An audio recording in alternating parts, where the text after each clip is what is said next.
అందరికీ నమస్కారం అండి. ఇక్కడికి వచ్చిన ముఖ్యంగా అల్లర్వింద్ గారికి థ్యాంక్స్ చెప్తూ ఈ మిత్రమండలి గురించి చెప్పాలంటే ముందు డైరెక్టర్ నా ఫ్రెండ్ అండి విజయ్ నా ఫ్రెండ్.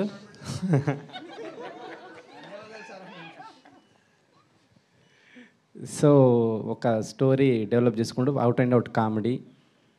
డెఫినెట్గా ఇది డైలాగ్ రైటింగ్ అని చాలా క్రేజీగా ఉంటుంది రైటింగ్. డెఫినెట్గా మీరు ఫస్ట్ నుంచి లాస్ట్ వరకు థియేటర్లో ఎంజాయ్ చేస్తూనే ఉంటారు.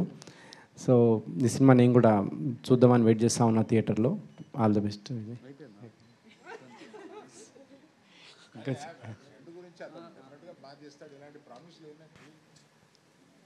అదే ఈ సినిమా కనుక ఏమంటారు మీకు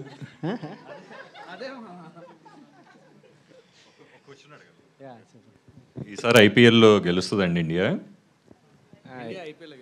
డెఫినెట్గా ఈసారి ఐపీఎల్ ఇండియానే గెలుస్తుంది. సో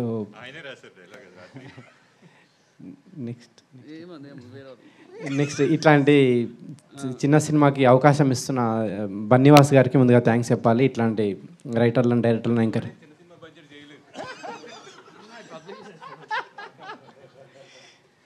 సో అనుకున్న దానికంటే తక్కువ బడ్జెట్లో ఫినిష్ చేసిండు విజయ్ సినిమా ఇది. సో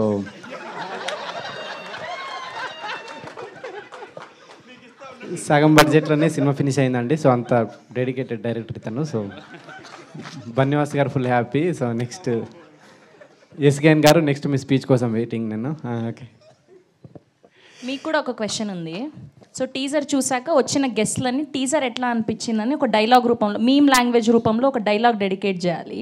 సో టీజర్ చూసాక మీకు ఇప్పుడు ట్రెండ్ అవుతున్న మీమ్స్ ఉంటాయి కదా, సో అట్లా ఒక వర్డ్ చెప్పాలి. ఇప్పుడు నాకు అనిపించింది టీజర్ చూడంగానే కేసీపీడీ అని. సో మీకేమనిపించింది చెప్పాలి అట్లా. మామనే మీమ్స్ క్రియేట్ చేస్తాడు, అర్థమవుతుంది. కాదు, ఆయన మైక్ కింద పెట్టేసి నేను మీమ్స్ ఫాలో అవ్వనని చెప్తున్నాను. సరే, మీమ్స్ ఫాలో అవ్వకపోయినా మన ట్రెండీ డైలాగ్స్ ఉంటాయి కదా మన హీరోస్వి.